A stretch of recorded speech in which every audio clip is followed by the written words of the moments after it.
Hey friend, Roger Christofferson again. I'm going to bring something new to the table this week. I got real inspired by listening to the Def Leppard Diamond Star Halo CD that I bought this past week, and I did my first listener review on it. It seemed a few people like that, so I got real inspired to listen to all the old Def Leppard CDs because, as I stated in that, they're actually one of my favorite bands. And so I figured, let's do a top 5. So on this list, I'm just going to do the studio albums.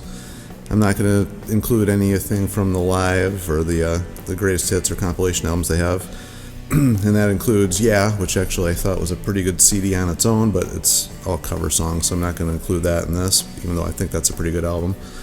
And if you get a chance to check out Viva Hysteria, that's a pretty good live album. So if I was to pick a live album, I would pick that one because it's got a special version of Def Leppard when they went by the name Dead Flatbird, which is a kind of funny story behind that if you ever listened to the story of that.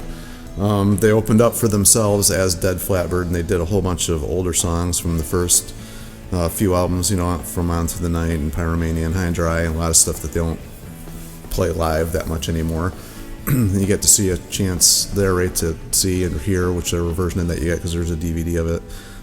Vivian really shred on some of those earlier solos, and of course Phil didn't play on those first few albums, so you get to hear him, or the first 2 albums anyway, you get to hear him tear up some of those solos too. So that's a pretty good disc just for that reason there. And the compilation Retroactive, I think, is a great CD, which is, it's all new material that wasn't on an album, but it was stuff that had been pre-released here and there, like B-sides and leftovers. But I think that's a really good disc too, but I'm not going to include those in my top 5. So I'll say that over the years, they've changed their style from their earlier. They came out as a pretty hard rock band, even though they tried to emulate themselves, like earlier bands like David Bowie and T-Rex and bands like that. They brought their own, they were in the first wave of the new wave of British heavy metal, and they were pretty heavy, and they started out with some pretty heavy stuff. And then, of course, when Hysteria came along, their whole production style changed, and they kind of stuck with that for quite a while, with the exception of Slang. They kind of that's what the first album they made without Mutt Lang after the Hysteria, or Pyromania, Hysteria, and Adrenalize. They tried to do things on their own. They went more rock-ish, I guess, back to their roots, kind of, just without all the electronic stuff, but the style of the songs really wasn't more like the early stuff, just maybe the way they recorded. And then, of course, they had a few after that went back to the Mutt Lang style of recording, what they kind of became known for. But anyway, let's get to it. My number 5 pick was actually their 5th studio album. It's Adrenalize.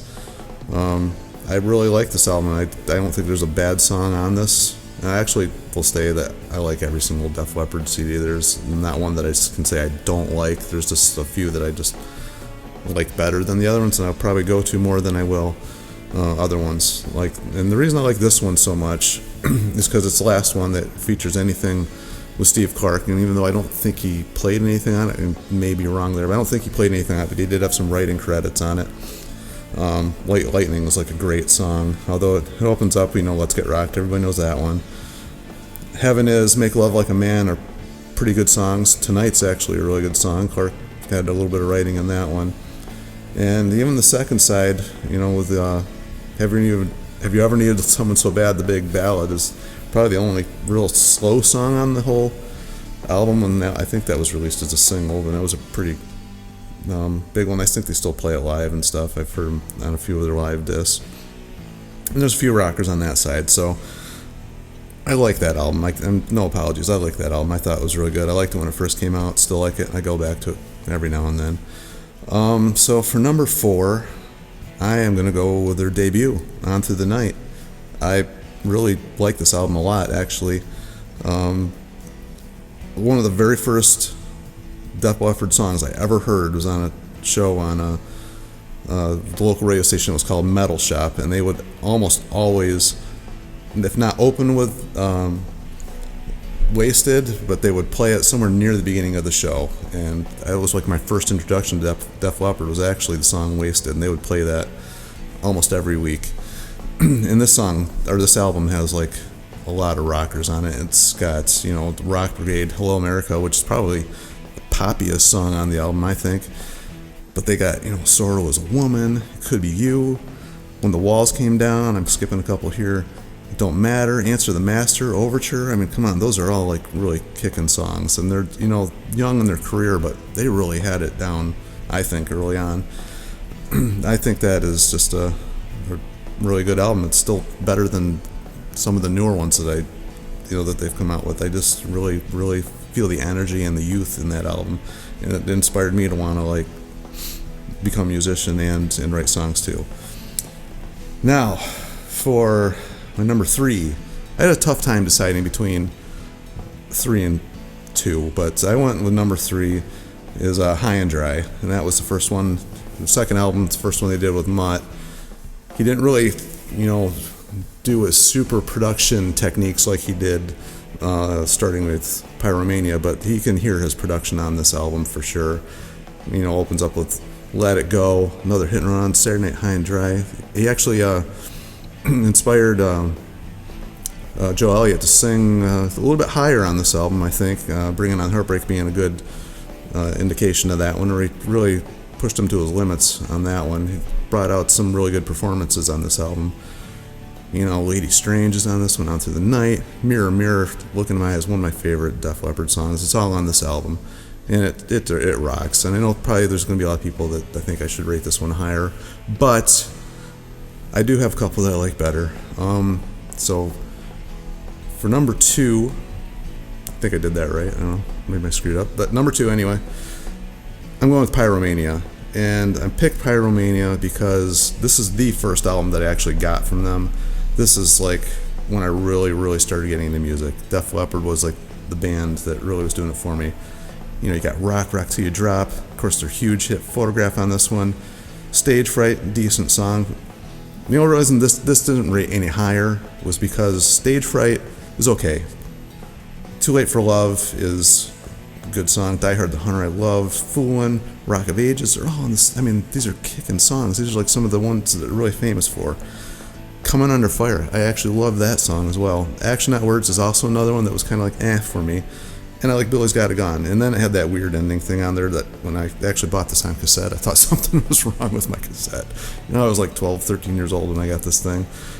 I didn't know what it was. I thought it's kind of funny looking back because I remember taking the tape out and wondering what the heck was wrong with it. And I can't remember the name. There's actually a name for that song. It's like the March of the something they called it. It's not credited on the album as anything, but that's kind of funny.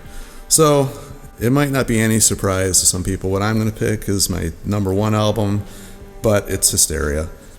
When this album came out, it like ruled the airwaves. My age group, everybody owned this album. It was like in everybody's CD. You heard it all the time. I personally don't think there's a bad song on this album. I mean, the whole first side of this album, I think every single one of the songs was released as a single. And you turn over side 2, I mean, on side 1 you got Woman, Rocket, Animal, Pour Some Sugar on Me. Of course, everybody knows that song. Even if they're not a Def Leppard fan, everybody just knows that song. They still try to emulate that song themselves to this day. Love Bites and Armageddon. I think every single one of those was a single. On side 2, the only thing I think they released as a single was Hysteria, which is one of my favorite Def Leppard songs ever. But it opens, you got Gods of War. I mean, that's a killer song. They play that live. I remember when I saw them on that tour, they played that, and that's, it was Rick, or the big song for Rick when he came back with the one arm, and everybody just really loved him. I mean, they always did, but I mean, that was like a huge comeback for him. I actually love Don't Shoot Shotgun. Run Riot. I think Run Riot's a great song. Of course, then you got Hysteria. Excitable. I like that song. Love and Affection. I mean, it's kind of a mid-tempo song, but that could have been a single as well. Every single song on here could have been a single. Now, I know that doesn't mean a lot to people, but for me, the reason I like Def Leppard so much is because they bring a certain amount of like rock and melody.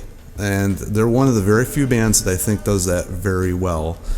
Some of the later albums, the songwriting may not be as strong. They still had some good singles later on, and X and Euphoria. They all had their singles, even the self-titled one they had out, not packed full of like singles type style songs, but they still try, but they're always expanding what they're trying to do. Like in the new album, I didn't include that one just because it's too new. I just haven't, gotten it worked into my, I don't know if it would have made top 5 anyway, but I didn't even consider that one. But it's still good. It's actually one of the best things they've put out in years and years and years. And of course, you can listen to my review. I'll probably link it down below here. But that's what I got. I could probably talk and talk. In fact, I cut my review short because thought I was talking too long on that one. But yeah, I hopefully you guys don't agree 100% with me, because that's what makes these things interesting. If you don't agree, and feel free to tell me what you think your favorites are down below. It doesn't matter if they're mine or not. It doesn't matter if you like completely different stuff. That's what this is all about. People just love music for different reasons. Tell us why you love something better, and it'll inspire somebody else to maybe go check it out. That's what I'm kind of hoping to do. Just maybe something that somebody hadn't thought of or haven't listened to in a while, and go pick it up and listen to it again. That makes you want to listen to something else. Inspires everybody else. Plus, I'm just a nerd and I love talking about music. So, anyway, if you want to hear anything of mine that Def Leppard inspired me to do, feel free to check out my other YouTube channel. Bandcamp, all that fun stuff. I'm supposed to do that at the end of these videos to get people to click, like, and subscribe and all that, and helps the algorithm. So, don't know how that works, but yeah, feel free to do all that stuff, and talk to you guys later. Thanks.